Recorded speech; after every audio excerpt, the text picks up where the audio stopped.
Eu vou fazer a leitura, então, do capítulo 10, a reflexão, né? Vou iniciar aí com a reflexão. Capítulo 10 é o princípio inteligente nos reinos inferiores. É uma perguntinha que eu queria fazer antes aqui, é se todos aqui tiveram a oportunidade de fazer escola de aprendizes do Evangelho. Esse assunto é bastante... Sim. Eu não fiz nada, é o meu primeiro curso espírita, é esse nosso. Tá, então, assim, nós temos a aula de evolução anímica na Escola de Aprendizes do Evangelho. Aula Evolução Anímica 1 e 2. Evolução anímica é a evolução da alma.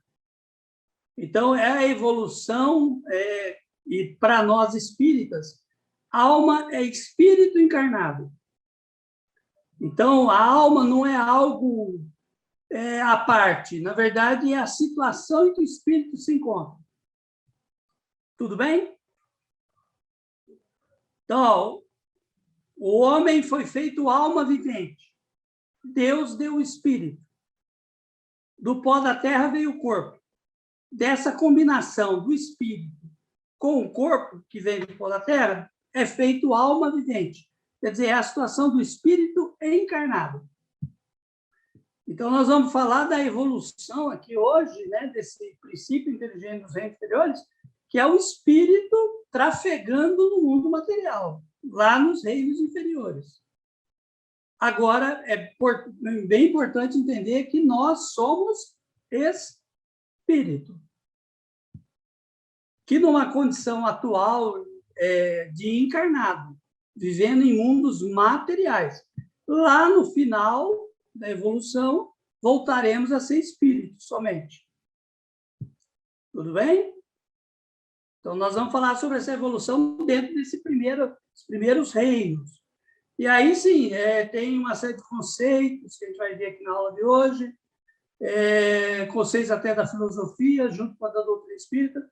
Por isso que vai ter uma série de detalhezinhos aí que vamos ver se a gente consegue esclarecer aí para vocês. Eu tenho até uma preocupação, mas, de qualquer forma, eu vou passar o slide da aula 96 da Escola de Aprendizes. Eu vou mostrar alguns slides aqui, mas vou mandar para o PDF a aula toda.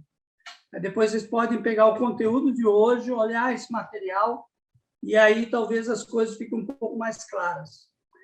Geralmente, esse assunto, nas aulas da Escola de Aprendizes do Evangelho, traz muita dúvida, muita pergunta, é complexo o assunto. Ok?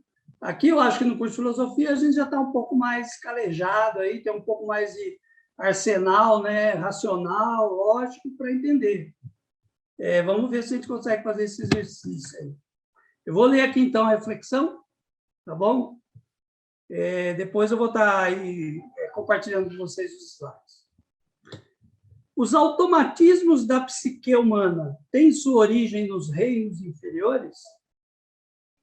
Muitas são as ações do cérebro e órgãos do nosso corpo. Ações essas que, por vezes, passamos a existência sem as perceber.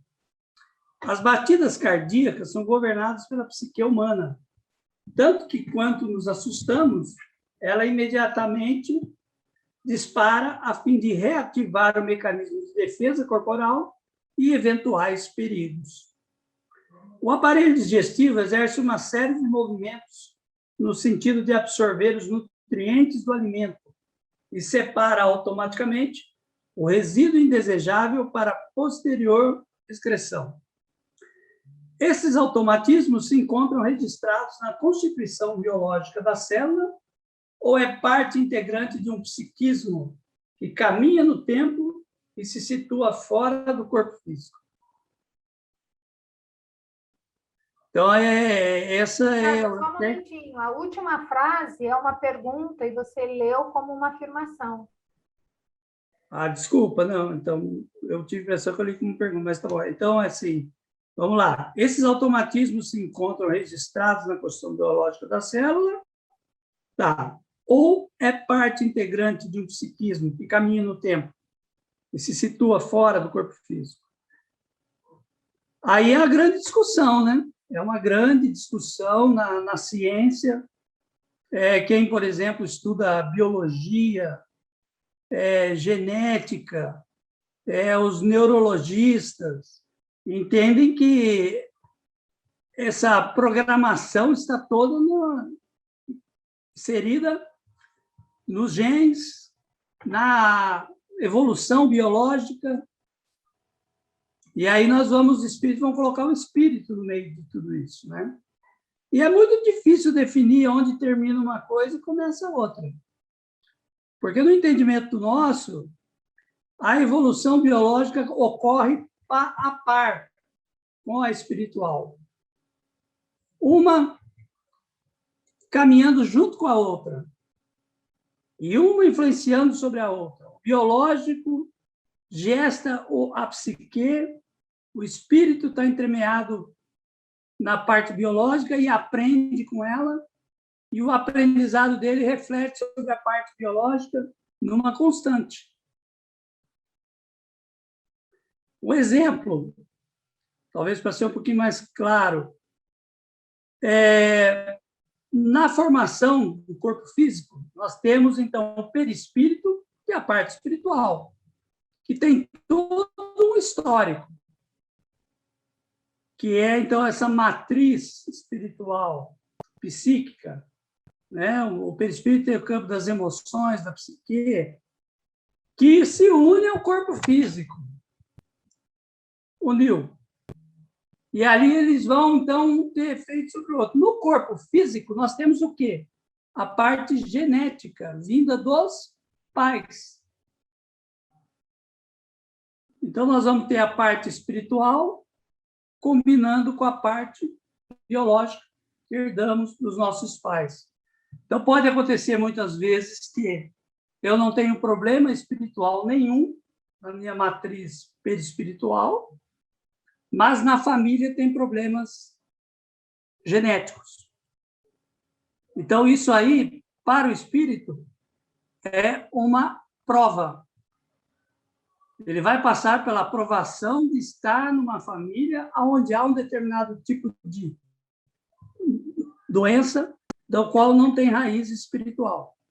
Agora, vamos pensar numa outra situação. A família geneticamente é perfeita, mas eu, enquanto espírito, trago uma mazela espiritual.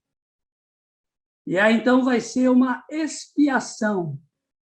Eu vou contribuir trazendo do meu espírito um resgate, no qual, muitas vezes, eu vou ter um tipo de moléstia, doença, que na família não se tem. Ok?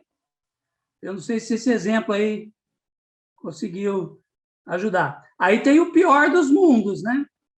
É quando eu tenho uma matriz espiritual ruim e venho em carne por sintonia numa família cheia de problemas genéticos.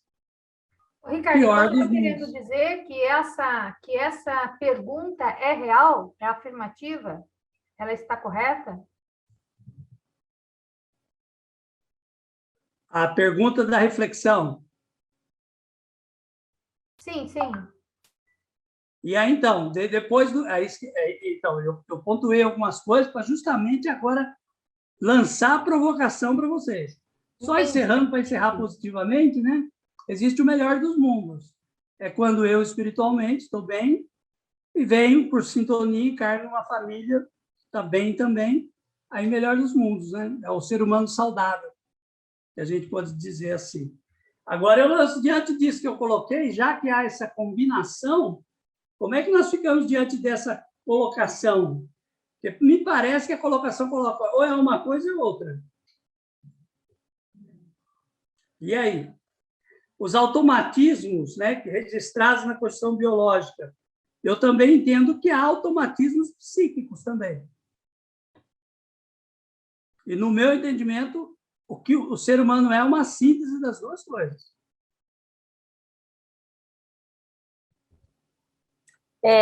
Professor, na matéria, né, a gente herda, né, genes, 50% do pai, 50% da mãe.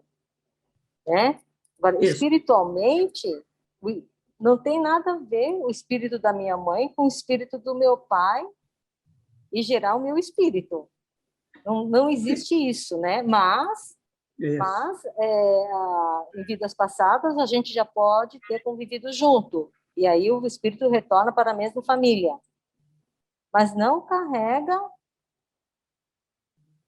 sei lá, não tem um carimbo familiar no espírito, o que venha trazer algo. O que tem é a sintonia espiritual. Aham. Ok? Aham. E a sintonia E permanece. você pede para ser filha desse pai e dessa mãe. Isso. Eu posso, por exemplo, ser de uma família de músicos que vem fazendo música há várias encarnações. Por sintonia, eu tenho o desejo de estar com ela de novo. Ok? Uhum. Mas não era essa a questão, né? Não, não é. Não era essa, essa, né? É mais dentro do que você está colocando. Sim, sim, sim. Eu que coloquei uma coisa que não é fora da questão, desculpa. Então, por exemplo, aí, eu coloco assim, batidas cardíacas, né, conforme coloca ali. A questão da batida cardíaca, que pode ter problemas por ser um problema genético, vindo de formação genética, como há também a situação onde a batida cardíaca pode ser alterada pelas condições do espírito. Ok? Eu, por exemplo, eu vivo isso, né? Eu tenho problema de coração que é congênito, é de família. Minha filha é igualzinho eu, na formação biológica, e mais um irmão, e mais o meu pai, e por aí vai. Ok? O evangélico, ele chama isso de maldição hereditária. Eles chamam isso de maldição hereditária, que é a cardiopatia familiar. Mas não resgate, não é isso, Ricardo? Não, aí, por enquanto, a gente entende que há uma aprovação para todos esses espíritos, né, que vão encarnar, encontrar, e ter a possibilidade de encontrar um órgão que não funciona de acordo com a normalidade que se esperava, e aí vai provocar. As cardiopatias são variadas, né? Ok? Mas o mesmo tipo de má formação no coração tem em 4 pessoas na minha família. Mas não há uma possibilidade, uma probabilidade de ser uma questão espiritual, vir com essas questões? Pode ser. Porque, assim, eu estou falando no meu caso, o meu irmão teve leucemia com 28 anos, e eu fui compatível e doei a medula para ele. Sou a única irmã, era uma probabilidade muito pequena, porque era aquela mieloide aguda, então, assim, era rara e foi muito rápido tudo. Só que, assim, um tempo antes aconteceram algumas coisas que eu recebi uma consulta, tal, que eu nem imaginava que ele ia ficar doente, inclusive, que foi onde foi dito, porque a pessoa viu a foto, que eu não era daquela família, né, espiritual, né, pelo que eu entendi. Eu vim por uma razão, e coincidentemente ou não, acho que foi quase um ano depois aconteceu tudo isso.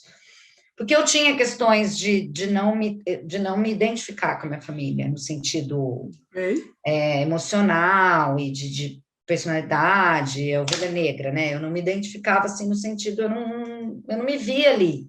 Eu sempre me achei fora daquilo, deles, né? Eu até brincava que eu ficava falando, eu acho que eu fui adotada. E, assim, eu sou a cara da minha mãe, super parecida, mas eu tinha esse negócio de Edmeira, um negócio estranho. Eu falava, eu não sou, eu sou adotada, eu não sou dessa família. E quando aconteceu, foi muito doido, que eu fui fazer o exame de compatibilidade e deu 99,9% de compatibilidade, que é coisa raríssima, inclusive porque ele é homem e eu sou mulher, eu falei, nossa, eu sou da mesma família, agora eu tenho certeza que eu sou do mesmo sangue deles, né, que eu não fui adotada, assim, né, brinquei. Então, assim, eu tive essa certeza, eu não era nem espírita, nem imaginava ser, assim, eu achei isso muito interessante, essa comprovação que eu vim ajudar, sim, vim ser útil, né, nessa família, vim trazer alguma coisa, né, para eles e para mim também, claro. E aí, nesse caso, foi espiritual, né? Sim, aí fica claro. No meu caso, por exemplo, até eu comentei assim, o que eu posso dizer até o momento, porque eu não conheço as raízes espirituais disso, pelo menos no mínimo eu posso dizer que é uma aprovação para todos. Ok? Partindo do pressuposto que só conheço a parte genética e ela, então, é um desafio para todos. Agora, isso não quer dizer também que essa situação de ter uma limitação física não seja também uma coisa para promover espiritualmente todos. Ok? Então, até mesmo de uma limitação genética, mesmo que ela não tenha causas espirituais, ela traz um aprimoramento. Vamos dizer assim, alguma classe de espíritos precisam estar naquela condição para obter um certo tipo de aprendizado. Então, porque, por exemplo, no caso dele, ele não nasceu com essa doença. Então, Tinha uma predisposição? Não sei. Poderia ter ou não tem como saber. E os médicos não trouxeram isso para a gente, porque a leucemia não é um caso que é genético, não era genético, não foi genético, nada disso. E foi um ensinamento para todo mundo, com certeza, né? Um aprendizado para todos nós. Inclusive porque eu e ele, a gente se odiava, né? No sentido de irmãos. A gente nem se falava quando aconteceu, inclusive. A gente era rompido fazia alguns anos. Os únicos dois irmãos rompidos, sem se falar, e aconteceu isso. É incrível, né? Assim, se você for ver, o ensinamento disso tudo foi muito profundo para todo mundo. Não sei se eles têm essa ideia. Tem, claro que tem, mas eu estou falando assim, isso não é falado, a gente não fica falando sobre isso, a gente tem a gratidão, é claro, minha mãe, todo Natal, ela faz uma oração, meia-noite, é super profundo, ela todo Natal, desde 1994, ela faz essa oração, barará. Claro que a gente é grato por tudo isso, porque foi um milagre, no sentido assim, falando, né? Mas foi um ensinamento muito profundo para todo mundo, né? Isso aí. Assim, se a gente tiver que aproveitar. E eu me sinto transformada, assim, hoje eu tenho mais. Como é que fala? Eu consigo falar, assim, mais com conhecimento disso, mas, assim, eu tenho uma gratidão por isso tremenda, por eu poder ser útil aqui, entendeu? Na Terra, nessa vida. Sou muito grata por isso, porque não tem preço você salvar a vida de alguém, não tem preço, né? Muito, muito surreal isso. E eu sou grata a Deus. Eu imagino que tudo isso é uma complexidade assim, muito grande, né? Você tem a complexidade biológica, e tem a complexidade da psique, a complexidade espiritual. Então, uma pergunta assim que talvez possa surgir, assim, que talvez possa levantar questionamentos, né? Uma família onde todo mundo é saudável, aí vem uma pessoa com um problema que não tem na família. Aí vai sempre surgir aquela pergunta, mas por que ele? Por que com aquele indivíduo, né? Os outros foram tão sortudos e aquele veio com uma dificuldade muito grande. Qual que é a resposta espírita para isso? A gente vai falar, bom... que é para ele, para o crescimento dele. Né? Então, a gente já vai procurar o quê? Uma causa. Não é? Uma causa. E também de quem está ao lado, né? Porque você que está convivendo com aquilo, você também tem a troca de aprendizado, né? De tudo isso. Sim, com certeza. E a espiritualidade, ela usa muito disso. Ela usa tanto a necessidade daquele que precisa passar por uma situação, quanto daqueles que também vão estar no entorno. Concilia as necessidades. Né? Então, Por exemplo, havia uma criança com deficiência numa família, todos são saudáveis. Aquela criança vai despertar o amor em todo mundo. Olhando para a criança em si, a gente não consegue afirmar com certeza se ela tem aquela deficiência porque é uma expiação ou é somente uma prova, ela pode ser uma missionária. Mas nós não conseguimos afirmar, nós não temos o conhecimento do quê? Da parte espiritual, os antecedentes espirituais. Eu acho importante falar isso, porque muitas vezes alguns espíritas caem num certo determinismo biológico. Para dizer o seguinte, se você tem problema é porque você fez algo. Isso é fanatismo. Então, e não é bem assim. Por aí. Isso. Por isso que até enfatizei nesse sentido. A filosofia nos dá isso, né? Ela não tira a gente dessa generalização que muitas vezes a gente encontra no meio espírita para entender, não. Então, nós vamos ter que analisar caso a caso. Porque tem muita coisa assim que a gente escuta. A pessoa veio cega porque ela cegava escravos em outra vida, né? Eu já ouvi essas coisas. Mas também já ouvi pior do que isso, minha gente, é quando a gente vai para a rua e algumas pessoas veem os moradores de rua e falam, vou ajudar por quê? Eles têm que passar por isso. Eles vieram aqui para passar essa expiação, quer dizer, misericórdia, independente do que quer que seja. Misericórdia mesmo, viu, mano? Misericórdia. Sabe como é que eu chamo esse tipo de, vamos dizer, se for espírita, eu falo que é o espírita de porco. Mas não tenha dúvida, não estamos aqui para julgar nada, estamos aqui para ajudar. Fim de papo. Agora, Ricardo, essa pergunta, esses automatismos, a gente pode considerar que tanto vem da constituição biológica, tanto quanto vem fora o do psiquismo, ou seja, nesta questão, a gente tem que considerar as duas vertentes? Isso foi a minha visão que eu coloquei para vocês, eu entendo isso. E há os dois tipos de automatismos, psíquicos e biológicos, e um influencia sobre o outro. Agora eu jogo para vocês, o que vocês acham? Porque a pergunta dá a impressão aqui, muitas vezes, que ela é binária. É biológico ou é do espírito? Eu entendo que tem as duas coisas. Eu também entendo que tem as duas coisas. Você mesmo deu exemplo na tua vida. Mas a própria aula, acho que vai esclarecer isso aí no final. Eu acho que... então tá bom, beleza. Eu acho que a própria aula vai... Perfeito. Então vamos para a introdução 10.1. Quem poderia ler? Eu vou ler. Introdução. Este capítulo tem por objetivo dar prosseguimento na investigação acerca da existência. Nosso foco será o princípio inteligente, conceito, atributos, natureza e sua evolução nos reinos inferiores da criação.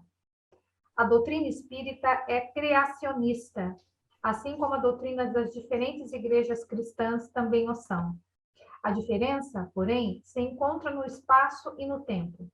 Enquanto estas estabelecem a criação como sendo a criação bíblica, ocorrida 6.000 anos atrás, com a formação do homem através do barro telúrico, e o respectivo sopro divino, aquela separa a criação em duas, uma material e a outra espiritual, não ocorrendo necessariamente no mesmo instante. A codificação trabalha mais no espírito em sua face hominal, deixando os indícios não muito precisos sobre o princípio inteligente na fase pré-hominal. A codificação não elaborou uma teoria da evolução do princípio inteligente, mas as informações trazidas pelos espíritos permitem-nos avançar nesse estudo com certo grau de segurança. Este capítulo se baseia na codificação e nos principais pensadores e filósofos espíritas, como Leon Denis e Herculano Pires, e nas recentes escolas filosóficas espírita com o núcleo do Instituto Espírita de Estudos Filosóficos. Ok. Bom, aí no primeiro momento surge essa palavra criação e criacionista, que eu acredito que já foi bastante falado aqui no curso de Filosofia Espírita, né? E lá fora não se fala criação nem criacionista, né? criacionista, né? Ou criação. Criacionista está mais ligado ao ato divino, ao ato de criar. Né? E criar seria um pouco inferior. E veio, se eu não me engano, cara, veio da obra de Humberto Holden, né? Que vai que vai fazer essa distinção, né? Entre o que essa distinção. Eu lembro que o Alan até brincava que criar era criar galinha, criar porco, né? E esse fato de criar é mais de gerar, né? Alguma coisa de gerar, remete ao divino. Eu estava até dando uma olhada na internet, fala assim que era uma maneira antiga de fazer uma distinção entre o que é criação do homem e o que é criação divina. Sim. Ok? Vou colocar um slide aí só. Você libera aí para mim? Pronto. Eu acho que é só interessante mostrar o posicionamento espírita, né?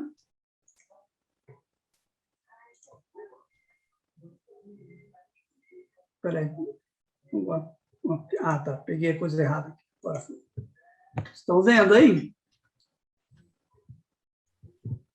Sim, agora apareceu. Então, o grande debate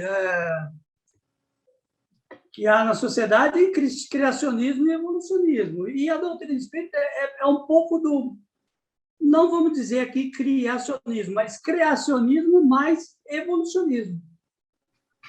Nesse sentido, a doutrina conjuga as duas coisas, porque ela entende que há um ato criador divino, mas que também esse ato criador divino, ele contém em si também um processo evolutivo. Não sei se eu consegui fazer entender.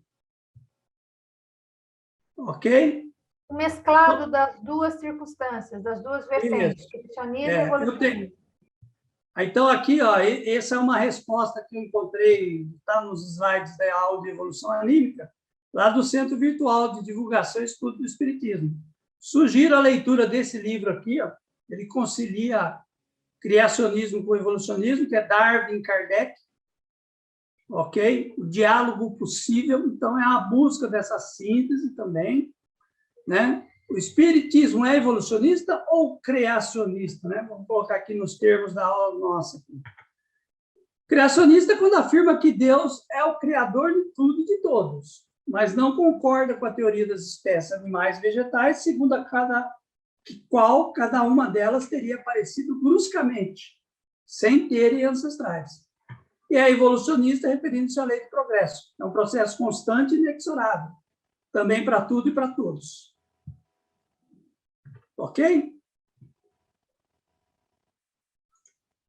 Esse ato criador, inclusive, quando a gente tem a discussão de como o macaco, aí vai surgir o homem, há entre o processo do macaco para o homem um ato criacionista, que é a intervenção espiritual, dando condições, de estar lá no livro Evolução em Dois Mundos, onde é narrado que sem a participação da espiritualidade não haveria o salto para o reino nominal.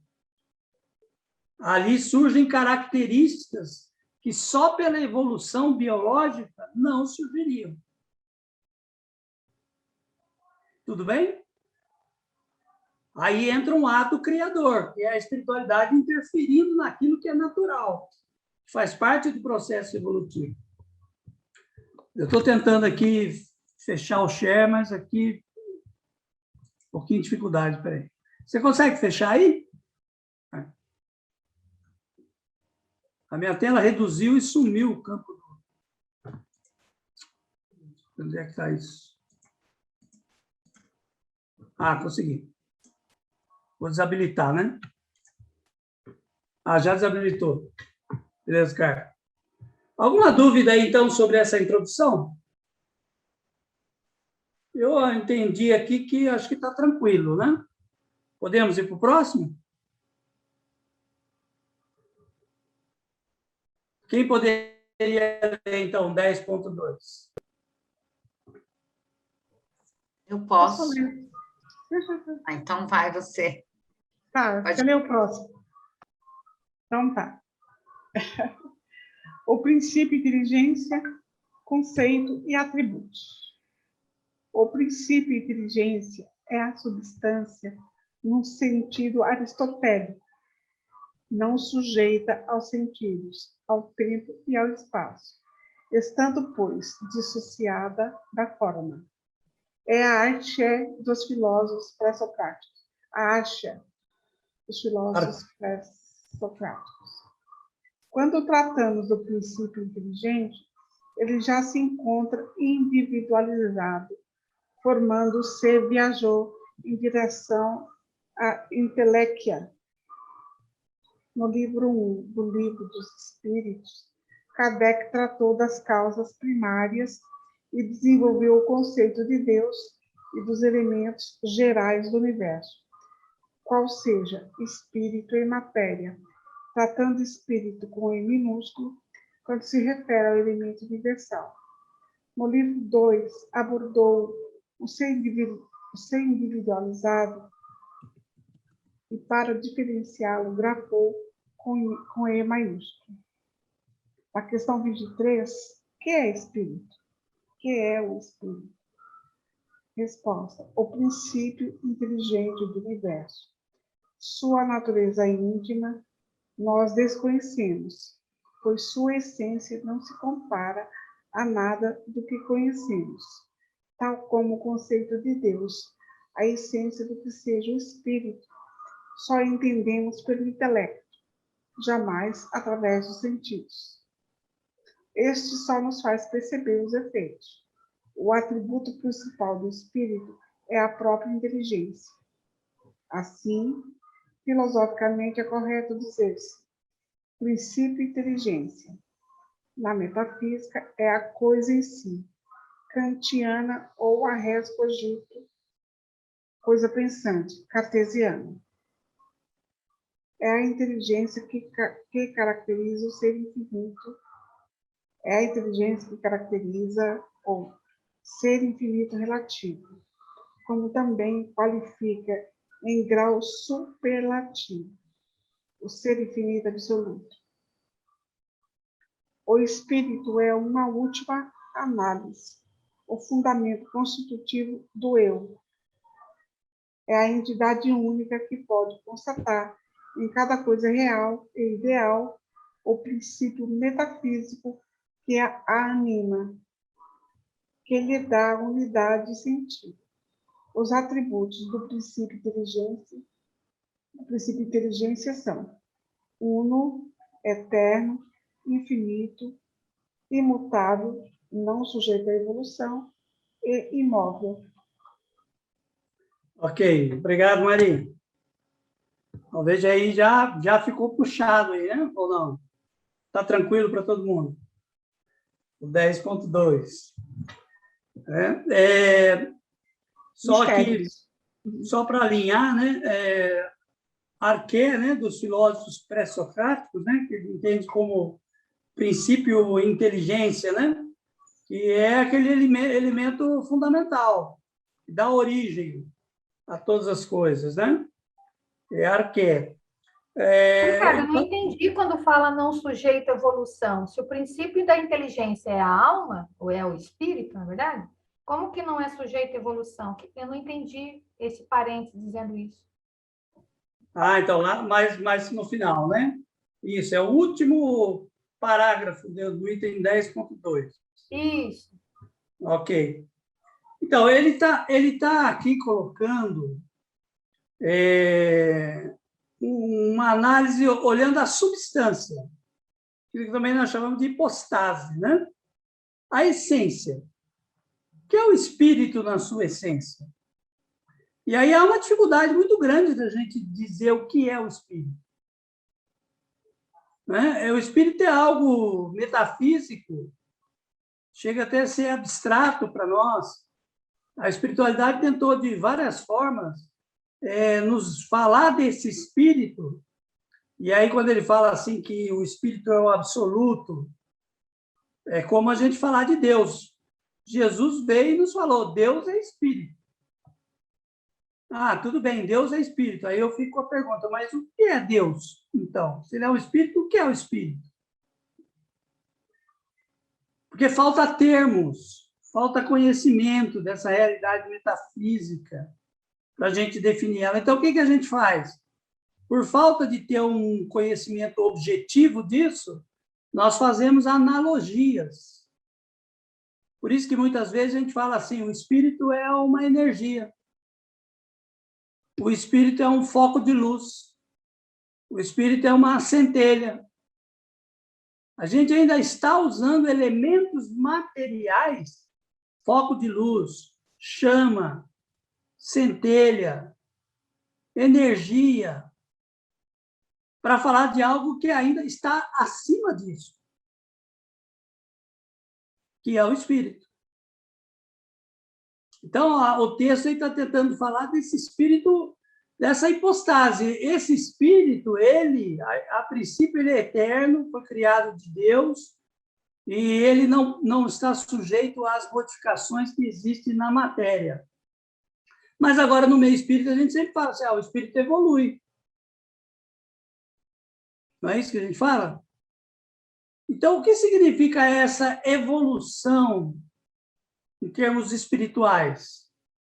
É uma mudança da sua natureza, da sua hipostase? Na verdade, eu estava pensando essa evolução, nessa forma de você pensar, não sujeito à evolução, é real. Porque, via de regra, a gente vai sempre para o caminho da moral, né? Então, no caminho da moral, é a evolução até a perfeição. Agora entendi, desculpa. Ok?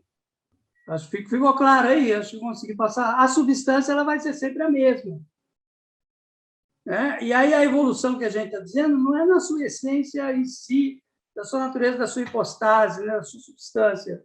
Ela vai ficando, ela vai adquirindo em torno dela, aí sim, essa psique, essa parte dos conceitos morais, e uma série de aprendizados que vão se somando. E isso a gente chama de evolução. É complexo isso mesmo, tá, gente? Mas, no rigor da filosofia, o texto aqui está correto, nesse primeiro sentido que eu falei, ok? A substância em si, então, ela é una, eterna, infinita. A gente só não é como Deus, que é sem princípio e sem fim. A gente tem princípio. Mas, a princípio, depois de criado, não tem fim. Ok? Professora, a gente sempre ouve falar assim, que o homem, tanto o homem como o mundo, não são semelhantes, menos iguais. Realmente, são análogos, né? Isso está na apostila, não? Não, eu vi de outro vídeo que eu estava vendo, e aí okay. Eu anotei, achei tão interessante. Repete a frase de novo aí. Então, o homem e nem o mundo, o homem e o mundo não são semelhantes e menos ainda iguais. Aí tem 2 tracinhos. São análogos. Ok, tá. Bacana. Isso acontece também quando a gente fala assim, que Deus é espírito, e nós somos feitos à sua imagem e semelhança. Não quer dizer que somos iguais a Deus. Somos análogos. Ok? Somos uma centelha divina, então é um ser que foi criado por Deus, que tem características que Deus tem. Ok? Num grau muito menor, né? Que mesmo que a gente pense no espírito mais evoluído que a gente possa conceber, Jesus, ou acima de Jesus, por mais evoluído, ele nunca será semelhante, igual a Deus. Será sempre análogo. Sempre algo ali à semelhança. Ok? Eu queria colocar aqui um slide da... Aí fala de inteléquia. Inteléquia é a finalidade natural de algo, tá? Então, o princípio inteligente ele vai se formando, vai viajando em direção à intelecta, que seria a realização dele no futuro. Essa finalidade no futuro. Aí fala também no terceiro parágrafo sobre a questão do espírito com E maiúsculo e espírito com E minúsculo. Por isso que eu agora vou mostrar um slide aqui para vocês, para ajudar.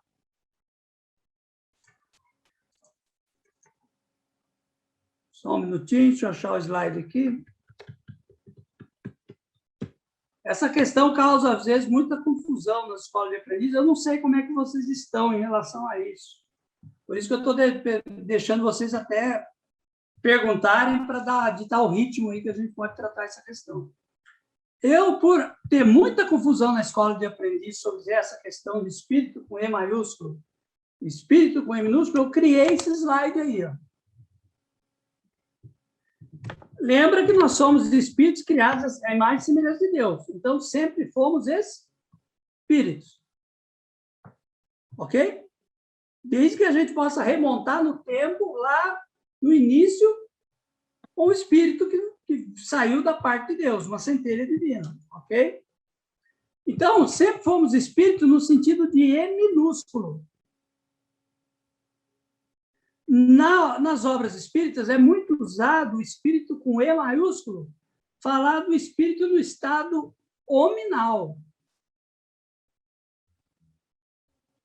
Mas veja que é uma questão de classificação didática dos estágios aonde o espírito se encontra. O espírito, no seu início, nós usamos muito a expressão mônada. Quem criou a expressão mônada foi o Leibniz, para falar de uma unidade espiritual. Uma unidade espiritual, para o Leibniz, tem o nome de mônada. Por isso que vocês encontram muito a palavra mônada no meio espírita. Mas aqui ele também é espírito. Só que é classificado nesse estágio como mônada. Depois passa a ser um princípio inteligente. Também mônada, alguns classificam como alma-grupo. Algumas classificações também. Fala que mônada é alma-grupo. Depois, princípio inteligente. Depois, esse princípio inteligente pode ser coletivo ainda. Mas já com alguma inteligência. Depois ele se individualiza. E depois de individualizado, vai para, então, o reino nominal, aquilo que nós chamamos de espírito com E maiúsculo. Então, quando Kardec fala da manifestação dos espíritos, ele vai falar dos espíritos com E maiúsculo. E, por fim, o reino angelical, que é o reino do puro espírito. Ok? Eu espero que o slide tenha ajudado aí. Ricardo, eu posso entender... Eu recomecei minha escola de aprendizes, viu, Ricardo? Eu terminei lá em 2019, que eu comecei com vocês, e agora eu terminei e agora eu voltei. O que eu posso me lembrar é que a mônada, que é o que a gente pode dizer que é o bruto, né? A mônada, a gente pode considerar que é uma unidade espiritual iniciante, e que, portanto, eu posso considerá-la aí o estado mineral e vegetal e assim sucessivamente. Então, isso é algo que eu queria colocar também no encontro de hoje, né, para a gente alinhar aí as ideias. Eu costumo brincar na escola de aprendizes que você nunca vai ouvir o Ricardo falar que nós fomos pedra, que nós fomos capim, vegetal, fomos animal, e hoje somos homens. Para mim, nós sempre fomos espíritos. Não entendi. O Ricardo, ele sempre foi hominal? A gente nunca passou por esses reinos? Não. Eu estou falando nós sempre fomos espíritos com E minúsculo. Nós não somos espíritos desde a criação? Sim. O que eu estou querendo dizer é o seguinte. Então, aí o que eu estou querendo dizer é o seguinte. Quando a gente fala assim, eu fui pedra, você está dizendo que o seu ser foi uma pedra. Não é isso. O Ricardo, ele não é o corpo que ele tem. O Ricardo é um espírito que, no momento, veste um corpo carnal. como esse mesmo espírito no momento vestiu uma veste vegetal. Você não é, você está. Você está. Esse é o meu entendimento da questão. Coloco aí, submeto a vocês ao crivo aí da Carlos, se quiser comentar, Pedro. Quer dizer, então, que você não concorda com o que está lá na iniciação espírita? Seria isso? Não, eu acho que é só uma questão é uma expressão ruim. Quando se fala, eu fui uma pedra, eu fui uma planta, eu fui um cachorro. Não, foi uma mônada. Okay. É uma mônada. Se não tem espírito, é uma mônada, não é isso? Se não tem... Não. Melhor, não a é mônada é a unidade espiritual, né? No estágio inicial. A mônada é a unidade espiritual. Da mesma forma como há uma unidade espiritual, há uma unidade material. Qual que é?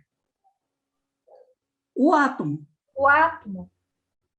O corpo é formado dos átomos. Átomos. E o espírito da mônada. Então, os reinos vieram do átomos também. Sim, aí é uma combinação das duas coisas. É a mônada inserida no mundo material, aprendendo e atuando sobre ele.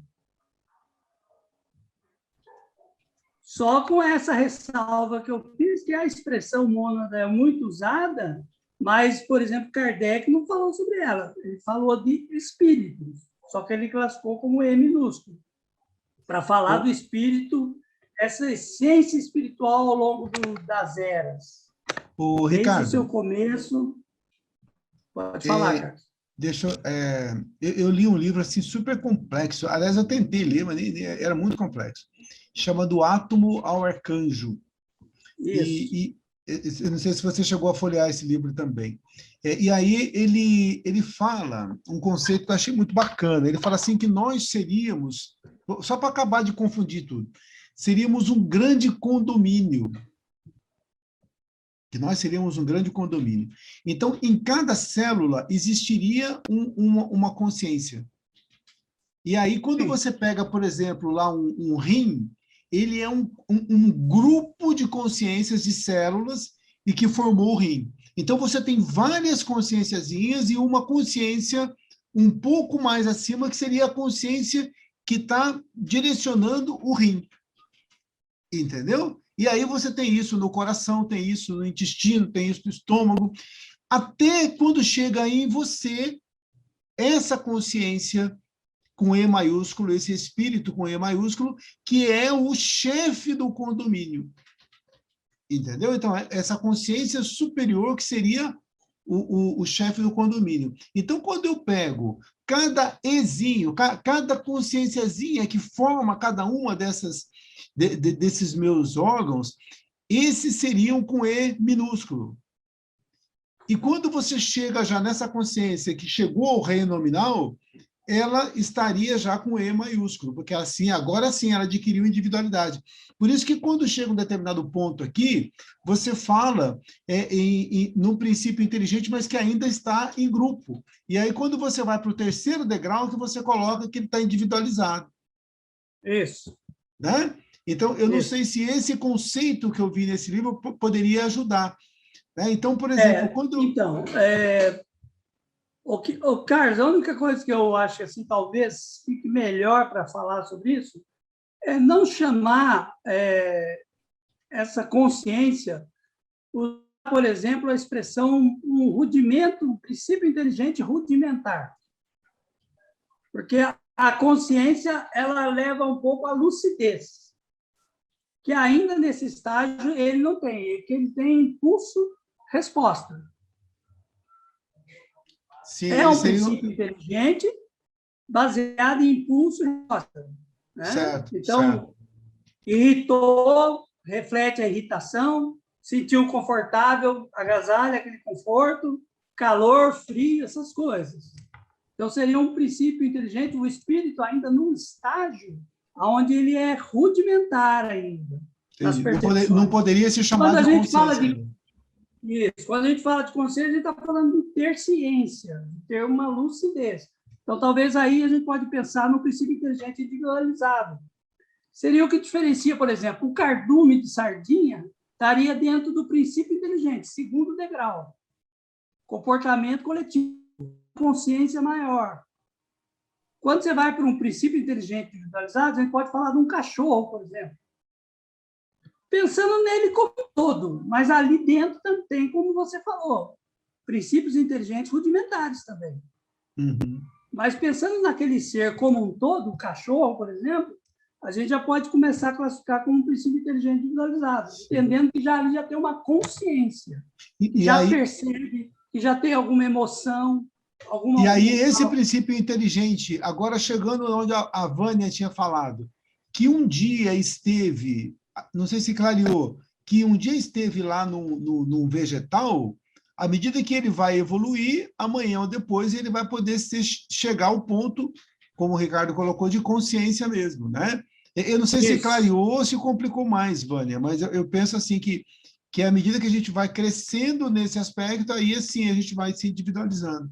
Sim, foi ótima a sua exposição. Clareou, sim, pelo menos para mim. Para as outras... Aqui no curso de filosofia, a gente procura ter um pouquinho mais rigor com a expressão, justamente para a gente poder expressar melhor isso para as pessoas, né? Não, mas você está certo. Realmente o termo consciência não cabe ali mesmo. Foi uma falha. Não foi nem do livro, acho que foi minha mesmo na hora de traduzir aqui. Você está certíssima. Beleza. Beleza? Então, assim, isso que eu tenho essa visão também, Carlos. Nós somos um cosmos. Uhum. Inclusive, você tem aí também as bactérias, os vírus, que fazem parte desse cosmos. E que essa consciência maior, que é como um grande maestro da orquestra, se ele se desequilibra, ele desequilibra tudo que está abaixo. É por isso que, muitas vezes, os vírus estão instalados em nós, bactérias, em determinadas situações emocionais, proliferam. Quando em condições normais, não, eles são contidos. Estão ali num certo equilíbrio. Ok? Beleza. E aí, sim, toda essa cosmovisão eu acho muito bacana e eu vejo por aí também. Tá? Aí é só mais uma questão mesmo desse rigor, que a gente está falando de E maiúsculo, E minúsculo. Talvez nem precisasse disso. No popular aí, nas pessoas, não precisa entrar nessas nuances, mas aqui no curso de filosofia traz, até para a gente, quando voltar a ler o livro dos Espíritos, a gente já vai ficar atento com relação a isso. Aqui tem um E minúsculo, ali tem um E maiúsculo, eu nem sabia que tinha diferença, por exemplo. Ô, Ricardo, então a mônada, considerando espírito com E minúsculo, ele só vai se tornar consciência no reino nominal. Obviamente que antes disso não existe consciência. Então, aí há uma polêmica, né? Há uma polêmica, porque tem a transição do reino animal para o hominal, e aí há essa polêmica, às vezes, que a gente encontra no meio espírita, né? Em que momento? Como é que é essa consciência? Uma consciência fragmentária? E, caramba, no animal tem, sim, porque a gente fala que os animais têm espíritos, é verdade. Eu digo, então, no mineral e vegetal. O animal já passa a ter. Depende. Perfeito. Eu entendo que a consciência no animal ela existe, só que ela é fragmentária. No ser humano, ela é contínua. Exatamente. Até porque o animal, se a gente for considerar, os estudos dizem que eles até se reencarnam e não tem nem resgate para isso, são reencarnados de uma forma imediata. Para reencarnar, precisa ter espírito, com E minúsculo. E eu, assim, só acrescentando, né, fazendo um adendo, quando a gente fala em reino animal, os automatismos, os instintos, são o que os governam. Então, por isso, entre os animais, não faz sentido a gente ficar discutindo a questão do bem e do mal. Porque se eles são governados por instintos e automatismos, eles não são responsáveis pelo que eles fazem. Agora, o ser humano, não, é diferente. Então, muitas vezes, o ser humano, para quando ele pratica algo mal, ele vai se apoiar lá, não, mas eu sou animal também. Ele vai se apoiar lá no reino animal que age por instinto, eu também ajo também. Só que para nós espíritas, não. Opa, peraí, não é bem assim. O animal que mata um outro ser é diferente a reação psíquica e espiritual, não há reação, talvez até indiferente, pelo próprio instinto de sobrevivência, do que é para o homem. Para o homem tem impactos psíquicos e espirituais. E aí, então, no reino nominal, a gente pode ter a discussão de ser do bem e do mal. Então, até porque no animal só existe duas circunstâncias, sobrevivência e fome, que também é uma sobrevivência. No homem já vai envolver sentimentos, sensações, conceitos, enfim. Perfeito. Ok? Algo mais aí? Alguma outra dúvida? Vamos ver. Eu acho que nós falamos um pouco de tudo aqui, né? Então, podemos ir para o 10.3. Bota a falta aí para o Pedro, Carlos, por favor. Nada de dar presença para ele hoje. Olha, antes assistir 1/3 da aula do que não assistir nada, né? Eu negativo. Não vem com essa. Não vem com essa. Só por isso manda ele ler, ô Ricardo. Isso aí. Já vamos pagar uma prenda já aí. Vamos lá. Faz ele trabalhar, mestre. Faz ele trabalhar. Opa, deixa eu achar. 10.3. Tá. Foi bom que agora que eu achei o capítulo, eu estava no outro. Bom, o ser fragmento ou princípio inteligente. No livro 2º de O Livro dos Espíritos, o codificador fala dos espíritos com E maiúsculo, ou seja, eles agora individualizados. 76. Que definição se pode dar dos espíritos? Pode-se dizer que os espíritos são os seres inteligentes da criação, povoam o universo fora do mundo material. Os espíritos são seres e não entes. O ser antecede o ente. O ser é o espírito e o ente é o corpo, a matéria. O ser é metafísico e o ente é físico. O espírito é o princípio inteligente já na fase hominal. Entretanto, a filosofia espírita concebe uma etapa anterior não totalmente clarificada na codificação. Seria o princípio inteligente desde sua fragmentação analógica até a entrada no reino nominal. Os espíritos superiores afirmaram a Kardec que os espíritos são individualizações do princípio inteligente, como os corpos são individualizações do princípio material. Como entender o ser fragmento se o ser é de natureza metafísica e indivisível? Essa divisão é de caráter analógico, não material ou físico. O professor São Marcos nos fornece a seguinte definição de princípio inteligente, baseada na codificação sobre a analógica fragmentação. O ser fragmento é a unidade homogênea e autônoma, oriunda direta e imediatamente da hipóstase fonte, ou princípio inteligência, cuja interação com o princípio matéria produz a vida organizada em sua múltipla e variável forma de ser, que constitui o universo. Identificamos o ser fragmento com princípio inteligente e reservamos o termo princípio inteligência para a substância ou hipóstase. Ok. Bom, então apareceu uma outra expressão aí que agora nos causa aí talvez algum espanto, né? O ser fragmento. E aí, conforme a apostila coloca, foi trazida pelo professor São Marcos. Ela é vamos dizer assim, uma expressão que busca o rigor filosófico, né? Porque estamos falando do ser, né? Não do ente. Então, esse ser e aí, sim, fragmento do quê? Qual seria o que seria esse ser fragmento? Fragmento do quê? Do próprio princípio inteligente. Então, mas ele coloca aí que a questão do espírita para falar do espírito. A questão toda aí, até a provocação desse capítulo é ser fragmento ou princípio inteligente? Lá no começo ele diz assim, que nós falamos que os espíritos são um princípio inteligente. Ok? Lá no, olha o terceiro parágrafo. Eu entendo o fragmento porque somos matéria e espírito. Por isso o fragmento. E aí, gente? Ele não conceituou ali para a gente que o ser é algo metafísico e que o ente é a parte material? Então, quando a gente está falando do ser, nós estamos falando de algo metafísico. Sim, ser Mas ele está separado do princípio? Então, vamos separar as coisas, então. Então, nós não estamos falando da matéria, estamos falando do espírito. Ok?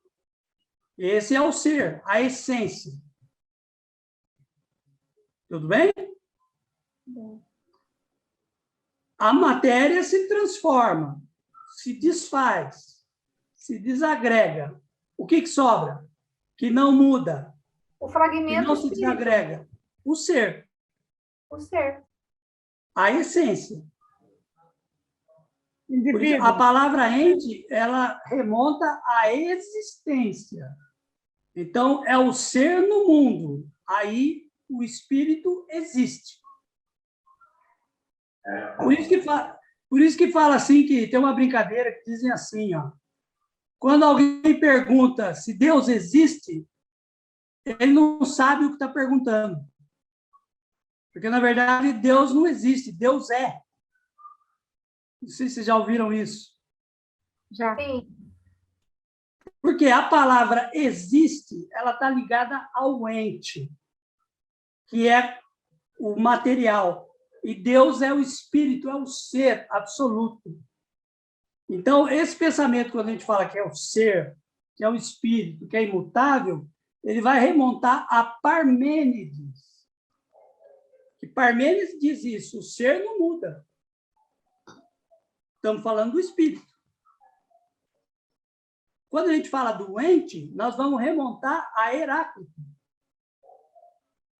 que diz que tudo muda. E sim, a matéria muda. E o espírito está ali, naquele caldeirão de mudanças. Ok? É um pouquinho complexo, mas é isso. Então, assim, o ser fragmento... Vamos lá, então. Como entender o ser fragmento se o ser é de natureza metafísica e indivisível? Ele já está pontuando que o ser fragmento é de natureza metafísica e indivisível. Então, ele não é material. Por isso que, para nós, ganha em dimensão quando a gente fala assim, nós somos um espírito, eu sou um espírito, que no momento visto ou existo num corpo de carne. Ficou mais claro? Ok? Então, a existência é o estado em que o espírito se encontra, inserido na matéria. Tirar da matéria é o ser. Agora, esse ser, fragmento, aí eu vou colocar o meu entendimento, que eu entendi lendo isso, partindo do conceito de que o ser que ele está falando é um ser metafísico, conforme ele está colocando. Nós somos um fragmento do quê? De um ser maior. Então, para mim, ser fragmento remete à centelha divina. No meu entendimento. Ok? Então, quando fala assim, que o ser fragmento, a gente poder, então, para ajudar, uma analogia, né? A centelha divina é uma unidade homogênea, como está aí lá no penúltimo parágrafo, e autônoma, oriunda diretamente da hipostase fonte. Quem que é a hipostase fonte? Deus. Ou o princípio inteligência, que é a inteligência cósmica. Nós somos uma inteligência menor, provinda de uma inteligência maior, cuja interação com a matéria produz a vida organizada nas suas múltiplas e variáveis formas de ser que constituem o universo. Complicou? Enroscou? Perguntas? Dúvidas? Eu coloquei meu posicionamento. Passivo e de crítica. Eu não entendi. O ser fragmento é a unidade homogênea. É porque a matéria ela é heterogênea. Tudo bem? Qualquer corpo material ele é formado por diversas partículas. Certo. Não é isso? Sim. É um agregado, é um amontoado. O espírito não. Ele é algo uno. Ah, verdade. Por isso que ele é homogêneo. Tá certo. E aí, Carlos, Pedro, fique à vontade para contribuir mais um pouquinho. O que eu acho interessante, Ricardo, é assim, uma vez eu vi uma analogia assim, é que como se a gente tivesse um grande caldeirão, e nesse caldeirão, Deus estivesse criando os princípios, você tivesse o princípio de inteligência. Aí é como se ele pegasse um pouquinho, né? Pegasse um punhadinho aqui e falasse, esse aqui é o fragmento. Então, eu peguei um pouquinho, uma pitadinha disso, pronto. Aí, a partir do momento que eu peguei um pouquinho disso que estava ali, é uma comparação meio tosca, assim, mas acho que fica fácil, às vezes, a gente tentar entender, né? Então, eu tenho lá um grande caldeirão onde estão sendo criados, né? Está todo o princípio de inteligência. Então, ele pega um pouquinho disso e fala, olha, esse aqui é um fragmento, um ser fragmento. Então, a partir daqui, ele vai ter a sua trajetória. E aí, aonde que ele consegue exercitar e poder colocar em prática todas as potencialidades? Quando ele se junta com a matéria. Né? Porque a gente já sabe, em várias, na literatura, que até um determinado ponto a gente só consegue evoluir quando está na matéria. Né? Porque é nela que você vai sofrer uma série de pressões e coisas nesse sentido. Né? Então, se a gente só ficasse lá no mundo espiritual sem essa junção com a matéria, seria muito complicado. Né? E eu penso que até aqui, no reino nominal, quando a gente observa, por exemplo, o fato da gente estar encarnado, estar em contato com a matéria, é uma oportunidade maravilhosa, porque às vezes a gente fica falando, nossa, eu não vejo a hora, né, de ficar velho, desencarnar, porque largar esse mundo tão ruim. Aí o microfone aqui. Mas é justamente esse mundo ruim que me proporciona essa condição evolutiva que ele coloca aqui para a gente, né? Cuja interação com o princípio matéria produz a vida organizada e sua múltipla e variável forma de ser. Ou seja, aqui eu consigo, pelo menos no estágio que nós estamos, porque se a gente tivesse somente no plano espiritual, sem as necessidades que o corpo físico, que uma sociedade cheia de motoboy, cheia de problemas, é isso que faz com que eu evolua, né? Se eu não tenho essa condição aí, ontem eu estava fazendo uma aula de escola de aprendizes e caiu nesse assunto do motoboy. Eu falei, então, mas a gente aprende alguma coisa. Hoje eu estava buscando meu filho na escola e o motoboy quase que entrou na traseira de um carro, né? Então, assim, e aí eu perguntei o que a gente pode aprender com esses caras, né? Daí alguém falou assim, pode aprender a ter paciência. Né? Eu falei, pronto, já é uma coisa que a gente está aprendendo. Né? Então, é um mundo material, um mundo físico que vai fazer com que a gente possa evoluir.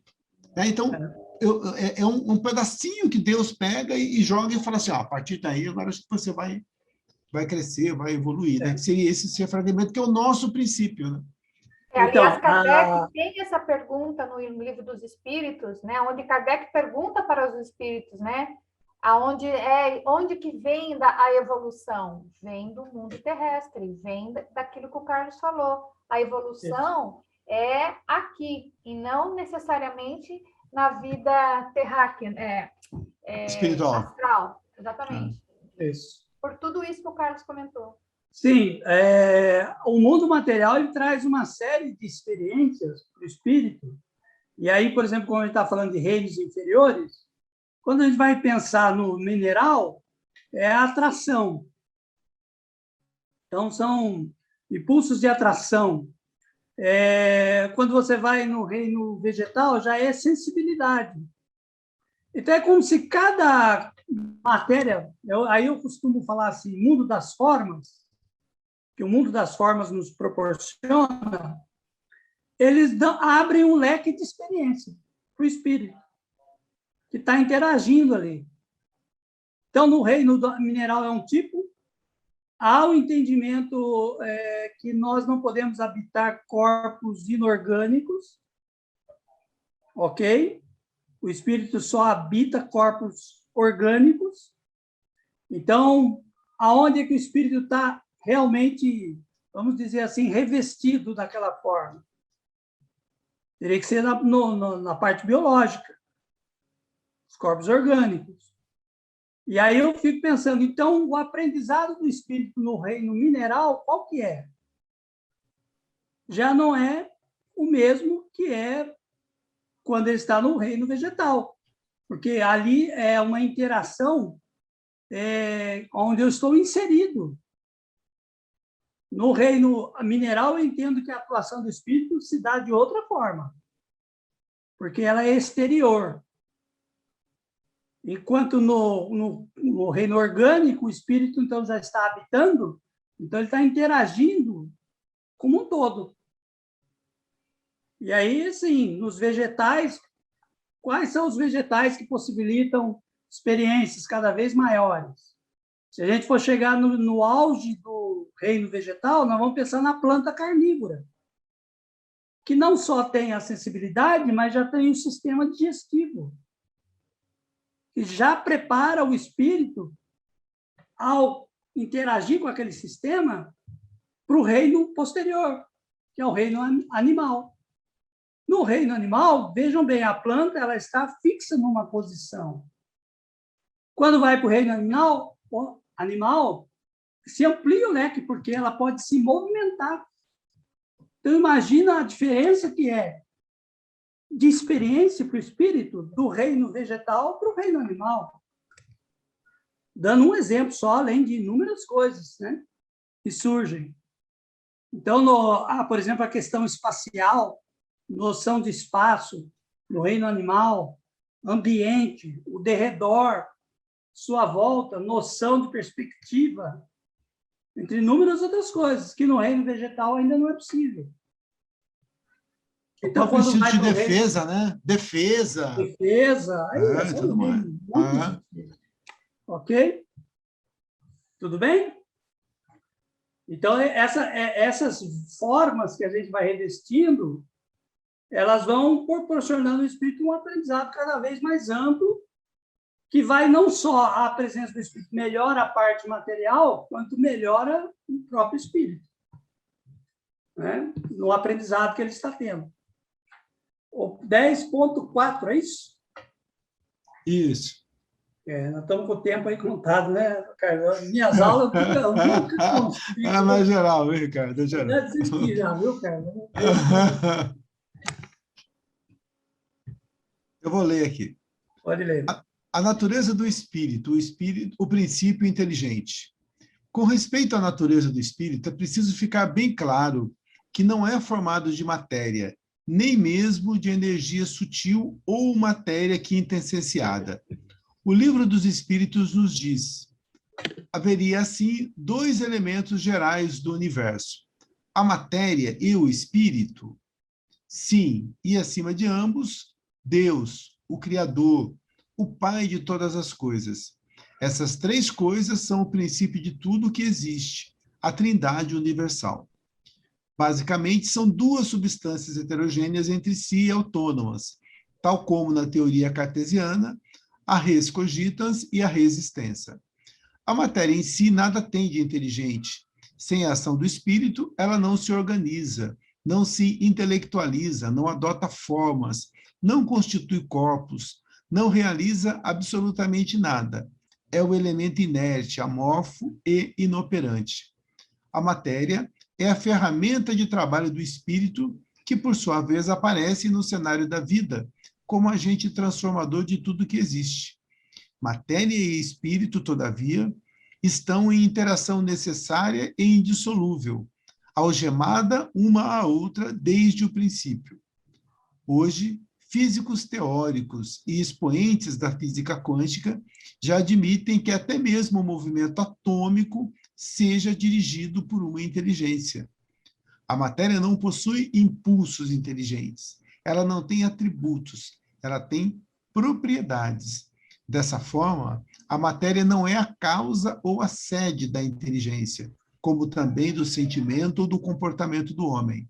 O cérebro definitivamente não fabrica a inteligência. Quanto ao átomo ser o traço de união entre os dois elementos fundamentais do universo, lembramos que o movimento atômico não é acéfalo, puramente mecânico, casual. A organização atômica é suficiente para mostrar que ela só existe em razão da inteligência que a organiza e governa. É assim que o arcanjo começou pelo átomo, do genuíno ensino da codificação. Ó, aqui é a citação daquele livro lá, ó, do átomo ao arcanjo, que eu tinha falado para vocês. Ó. Então, nesse ponto, Carlos, eu queria pontuar isso, que essa frase do átomo ao arcanjo não pode ser tomada literalmente.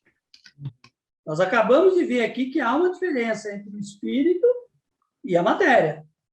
Então, essa frase ela nos remonta à unidade que há entre matéria e espírito, que é justamente o que o 10.4 está falando aqui para a gente.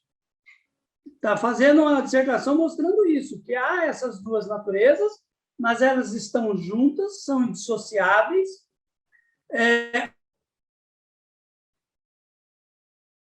Uma atua sobre a outra, né? Mas a matéria por si só, ela não se apresentaria da forma inteligente que a gente vê na natureza sem a presença do espírito.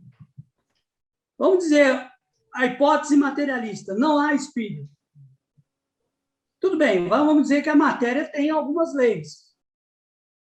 Primeiro, já para o espírito, ele fala assim, ó, a matéria tem algumas leis. Para nós, o fato dela ter uma lei que pega um determinado componente com o outro e você surge uma outra coisa, como, por exemplo, da água, hidrogênio e oxigênio, H2O, é uma propriedade que está na matéria, mas que ela existe pelo fato de ter uma inteligência maior que concebeu que essas duas substâncias combinadas fosse surgir a água. Agora, se não houvesse essa inteligência maior, talvez a água nem existisse. O que existiria seriam partículas espalhadas. Ok? Vamos imaginar assim no universo. Que a matéria sozinha não é nada, né, Ricardo? Então, ela só faz algo porque tem uma inteligência por trás, né? Que essa inteligência que... Então, que há leis na matéria que foram colocadas por uma inteligência. Isso, a gente pontua isso. E depois o espírito vem e, com essas leis, ele vai aprendendo com elas de forma estruturas cada vez maiores e mais complexas. Lembrando que essas leis que a gente pode considerar leis universais, ela é real, verídica para todos os mundos, certo, professor? Certo, Ricardo? Pode falar. Cortou. Eu disse que essas leis que nós estamos estudando aqui não se refere só para nós, enquanto seres humanos, mas sim para todos os mundos. Com Isso. Quando fala que o fluido cósmico universal tem propriedades, que os elementos do fluido cósmico universal combinados geram outras coisas, é que esse fluido cósmico, que é a base da matéria, o que na física quântica nós podemos falar que é a flutuação, a tal da flutuação quântica, né? Já tem elementos que já predispõem a matéria para certas combinações. Mas aí ainda é preciso a interferência da consciência, por isso que a física quântica fala que a consciência interfere nessa flutuação, para que aquilo que ainda está, de uma certa forma, vamos dizer assim, heterogêneo, em algum momento vai se condensar e vai surgir uma matéria, uma partícula, sob a ação do espírito. Por isso que fala assim, a flutuação é uma onda de possibilidades, que quando a consciência atua, essa onda de possibilidades se rompe e surge algo. Porque a consciência atuou ali. E ali, então, passou a existir algo realmente. É um pouco complexo isso. Eu falei de física quântica até porque eles... No nosso texto aqui.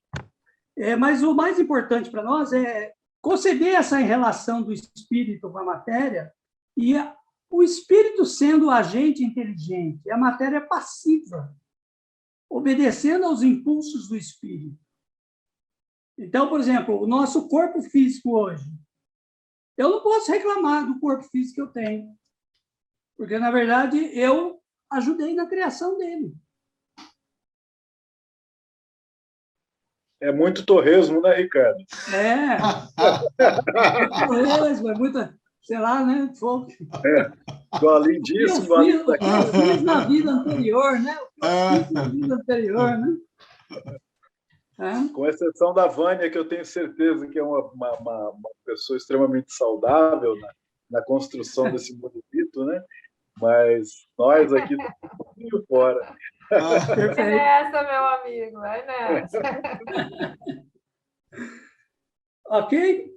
Gente, puxa, bastante coisa. Vamos para o próximo. Não sei se tem alguma pergunta com relação a esse 10.4.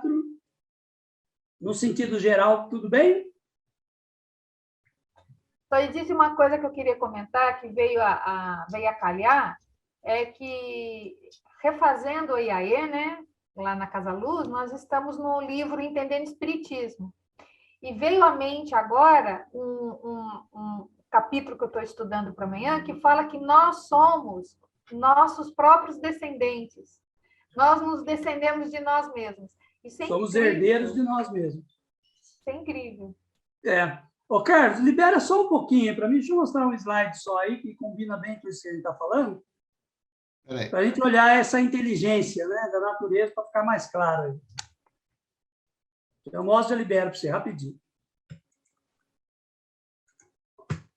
Esse slide, ele mostra esse processo do espírito, passando pelo mineral, aqui, ó, vocês estão vendo o cursor? Sim. Então, ele está aqui, há um tipo de aprendizado aqui outro. Depois, aqui, eu até concebi aqui colocar o reino animal mais grotesco, como os dinossauros. Depois passa para os animais atuais. E eu coloquei aqui como o auge da beleza dos animais atuais, por exemplo, no meu gosto, né, um tigre siberiano branco, né, que eu acho lindíssimo esse animal. Me impressiona muito a beleza dele.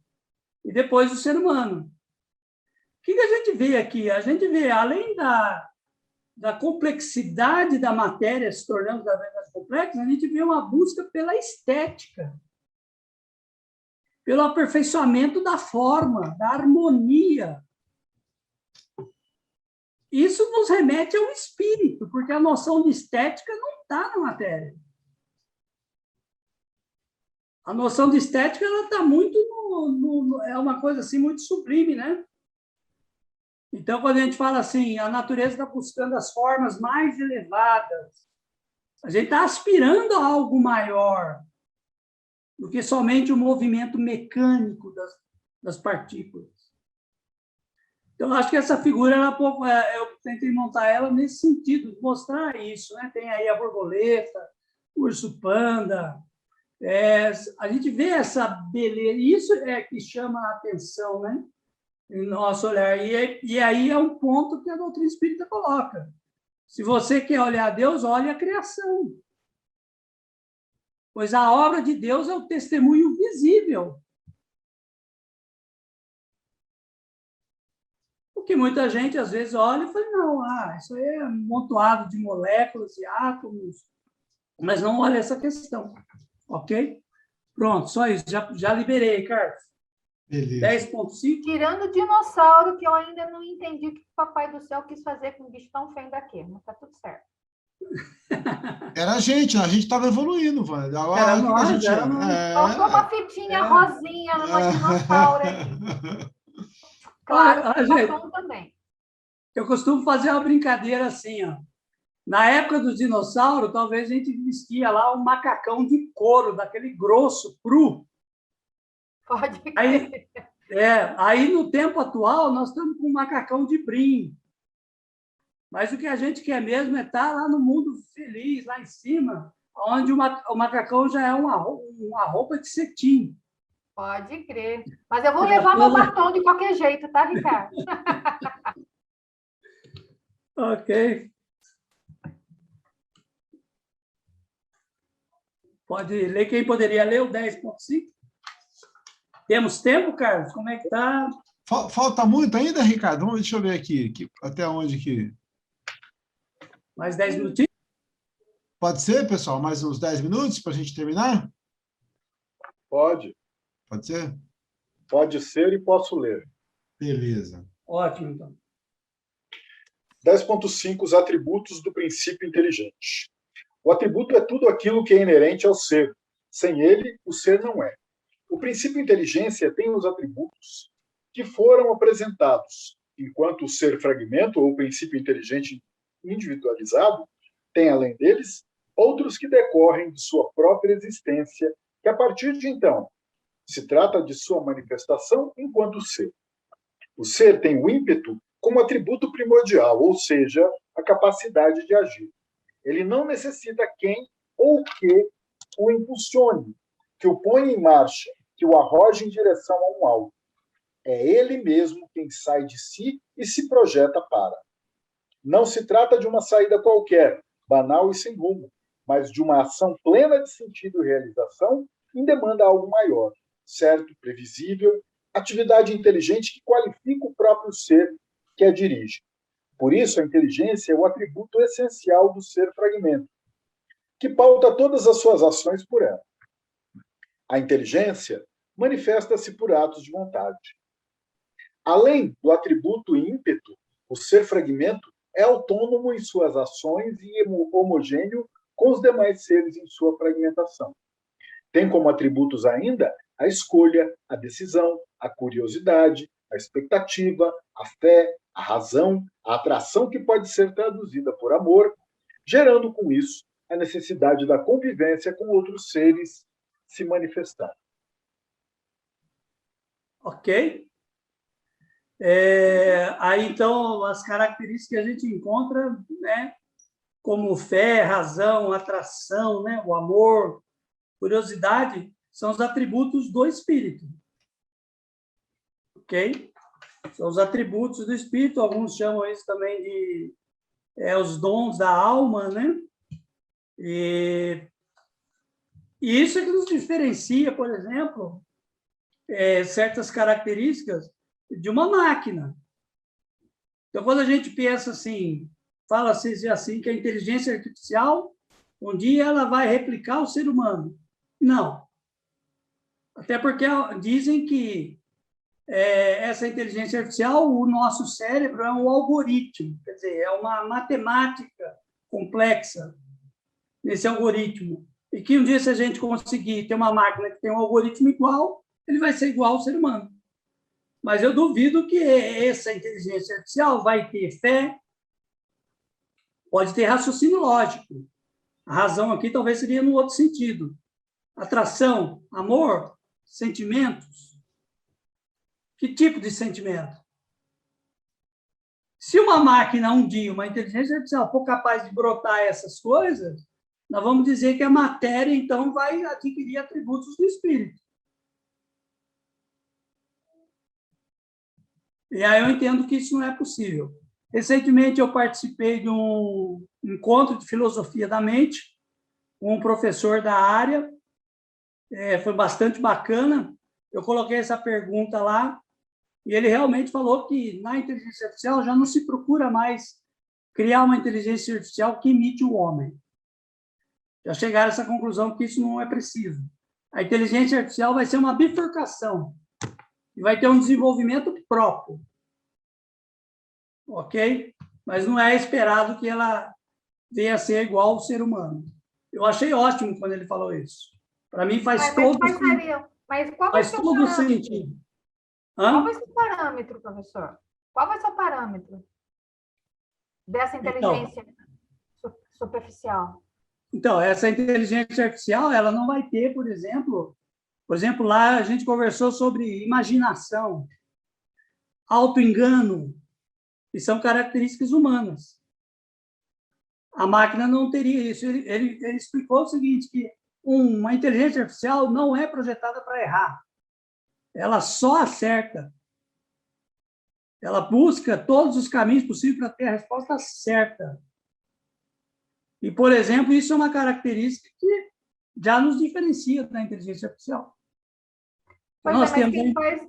É interessante, né? É um paradoxo, porque quem faz essas máquinas é o próprio homem, e o próprio homem não quer fazer com que a inteligência superficial tenha parâmetros humanos, não é? Sim. Essa é uma questão que ele falou ser de vanguarda, que quando se fala, por exemplo, da natureza da consciência, foi colocada essa pergunta também, qual a natureza da consciência? Não se sabe. Não se sabe. Dizer o que é realmente a consciência, não se sabe. A natureza dela. Do que ela é feita. Assim como ninguém sabe do que é feito o espírito. Isso. Para nós, quando fala em consciência, praticamente é sinônimo de espírito.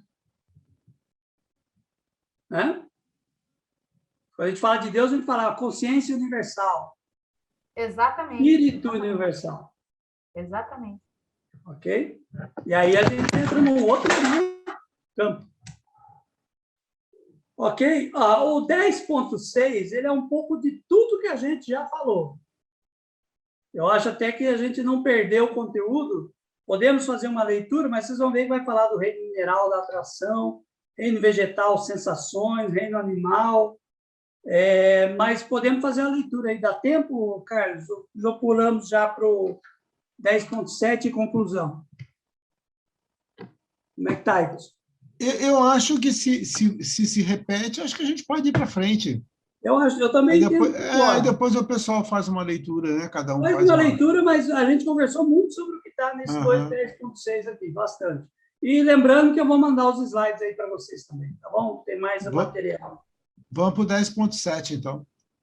Ok. Ele é bem longo, né? Acho que quem ia ler, acho que a Vânia tinha... Alguém tinha se candidatado a ler. Eu posso ler, mas acho que é a Patrícia que... Patrícia, é da Patrícia. Ela está muito quieta então, hoje. Patrícia, vamos lá. É o 10.7, né? Isso. Etimologia, elucidação de termos. Para este capítulo ficar suficientemente claro e compreensível, resumiremos os principais conceitos tratados nesta parte da doutrina espírita. Espírito com E minúsculo, observado em O Livro dos Espíritos, Kardec. É um dos elementos constituintes do universo. Espírito com E maiúsculo, observado em O Livro dos Espíritos, Kardec, são os seres inteligentes da criação. Deus os cria por sua vontade. O princípio inteligência e o princípio matéria, tratado na recente filosofia espírita, são as substâncias essenciais da criação ou hipótese. O princípio inteligente ou ser fragmento, tratado na recente filosofia espírita, é o ser individualizado, oriundo da substância, a hipóstase, mãe, princípio inteligência. O espírito, na recente filosofia espírita, é o ser fragmento ou princípio inteligente na fase nominal. Outros conceitos comuns no meio espírita, mas não tratados dentro da filosofia espírita são mônada, termo criado por Leibniz, distinto ao utilizado na filosofia espírita. Princípio espiritual é de uso corrente no movimento espírita e até na literatura espírita, significando o princípio inteligente e, por vezes, o princípio inteligência. Ok. Então, é mais aí, então, um compilado de tudo que a gente viu, né? Realmente, eu acho que, para mim aqui, eu olhando isso aqui, eu achei que há uma multiplicação de informações. Muitos termos, às vezes, se referindo à mesma coisa. Então, Eu sugiro assim, pegue aquela expressão que para você faça mais sentido. Que você, por exemplo, eu não necessariamente posso falar ser fragmento. Se esse conceito para ser fragmento me incomoda, eu posso usar princípio inteligente. Ok? Agora, o entendimento básico é de que, nas obras básicas, espírito, com E minúsculo, fala do espírito, que aí seria o equivalente a ser fragmento, esse espírito ao longo de toda a sua, desde que ele sai de Deus e vai caminhando até o reino angelical, e espírito com E maiúsculo, quando se trata já no reino nominal, né? Que aí, então, é o que Kardec, quando fala dos seres inteligentes da criação, dos espíritos, né? Ok? Aí também deixa claro que o termo mônada foi criado por Leibniz, eu tinha comentado isso, está aí no texto da apostila, e a gente usa bastante, ok? A expressão mônada. O Leibniz, como espiritualista, ele entendia o seguinte: não é só matéria, não é só átomo. Existe uma unidade fundamental espiritual. Então, ele deu o nome de mônada. Nós temos átomo e mônada. O que para nós, átomo é princípio material e a mônada é um princípio inteligente. Ok? Ou princípio inteligência, né? É como está aí no segundo item, né? Princípio inteligência e princípio matéria. Tratado da recente filosofia são as duas hipostases, né? Hipostase material e espiritual. A res cogita, né? Que a gente viu lá, e a res extensa. Res extensa matéria, res cogitam espírito. Ok? Algum comentário antes de eu fazer a conclusão? Uma última dúvida? Ok, vou ler a conclusão, então. O assunto é complexo, a gente viu aí uma aula para tratar disso, né? Então, temos 2 aulas, né? A próxima também vocês vão continuar falando sobre isso. Eu acredito que algumas dúvidas que ficarem aqui hoje possam ser tratadas na aula que vem. Quem que é o expositor, eu não sei exatamente. Eu até vou ver aqui se eu consigo participar, mas não posso prometer, tá bom? Vou ver aqui se eu consigo, se eu tiver tudo bem, pelo menos para se surgir algum questionamento ainda, eu consigo ajudar. Ok? Então, vou ler a conclusão para vocês. Poucos são os campos do conhecimento, e muito menos as religiões, que vão tão longe no entendimento da existência. Eles voltam suas atenções exclusivamente para o ambiente terráqueo. A doutrina espírita alarga enormemente os horizontes, envolvendo a metafísica. E, com isso, tempo e espaço se alargam para o além do ventre e do túmulo, e além do planeta Terra.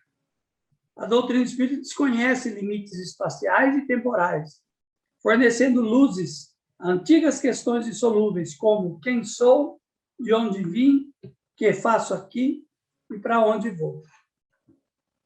Ok?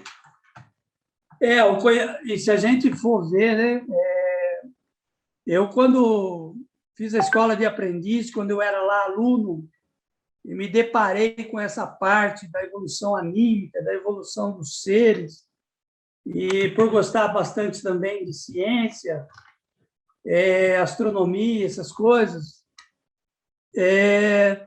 eu falei, nossa, os espíritas vão longe, viu? Vão longe nos seus conceitos. E, assim, foi uma grande surpresa, porque a visão espírita que eu tinha antes de entrar, de conhecer, tinha os preconceitos comuns da sociedade. E aqui a gente vê como a gente trata, né, com uma profundidade assuntos que até mesmo estão além da ciência, né?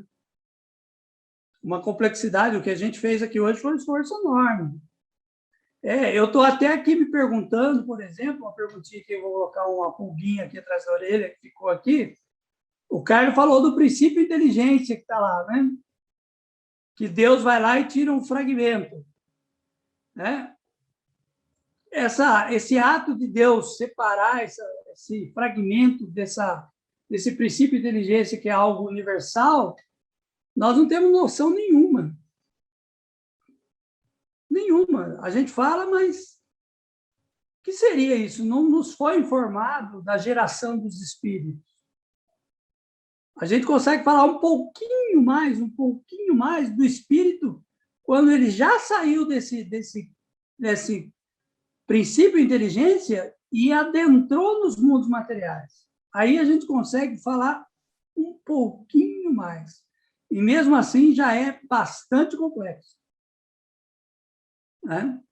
Então, aí, realmente, a gente, quando olha tudo isso, fala assim, puxa, como pequeninos nós somos ainda, né, diante de questões tão elevadas, né? Então, E muito ainda mais tem complexo, incompreensível. Ricardo, eu acho que seria até muito mais complexo quando existe a premissa vinda dos próprios espíritos que a vida deles são tal e qual aqui na vida aqui na vida da Terra, né? Enfim, que nós somos uma cópia deles lá, né? Então, se eles vivem dentro de um determinismo como este, aí o negócio se complica mesmo, né? Porque vão ter as suas evoluções também, as suas tarefas também, enfim, né? Tem tudo isso para considerar lá. Não. Perfeito. Beleza. Ok. Beleza, Obrigado, então. Ricardo. Olha, muito legal, gostei muito da aula. Pena que hoje a gente estava com poucos, né? Mas o fato, às vezes, de ter de menos até faz com que a gente possa participar mais e, né, e se empenhar mais na aula. Obrigadão. Carlos, Se você você falou alguma coisa de férias? É isso? Que você ia questionar? não, a gente vai ter a última aula na próxima sexta, aí sim, aí depois a gente vai descansar um pouquinho até lá para o meio de janeiro. Ok. Tá bom? Quem que pode fazer um breve encerramento para a gente? Posso fazer também de castigo? Beleza. Lembrando que você continua com a nota 0. Continua com falta ainda, Carlos? Continua, opa, com certeza. Ó, eu vou aí pessoalmente, hein? Vou buscar essa presença aí pessoalmente. Tá legal. Bom, vamos lá, pessoal. Então, vamos serenando, né, nossas mentes, buscando nesse momento, esse contato maravilhoso que tivemos com os mentores deste curso maravilhoso, de cada um de nós, né, que nos trouxe até aqui para estar aqui nesse bate-papo, nos agradecendo a toda a espiritualidade que nos apoia, que nos auxilia, agradecendo a Jesus, a Deus, pedindo que possamos sempre ter perseverança nos trabalhos, principalmente da doutrina espírita, e que possamos cada dia mais também nos conscientizar dessa data que se aproxima do Natal, não importando se realmente foi nesse dia, mas a mensagem que ela nos traz de fraternidade, de compreensão e de que devemos sempre abrir nosso coração para doar o que temos de melhor. Obrigado, Senhor. Obrigado a todos nossos queridos colegas aqui do curso. Obrigado, Ricardo, por essa aula maravilhosa. Obrigado, Carlos. Obrigado aos nossos espíritos guardiões, nossos mentores, e que a paz de Jesus nos acompanhe a todos. Um ótimo fim de semana. Beleza, obrigado, Pedro. Ricardo, se puder estar com a gente semana que vem, será um prazer contar com a sua presença aí, tá bom? Ok. Eu já mandei aí o PDF, já está com você, pode repassar para a turma, tá bom? Beleza. Gratidão, Obrigado, já recebi aqui. Muito Obrigado. bom estar com você.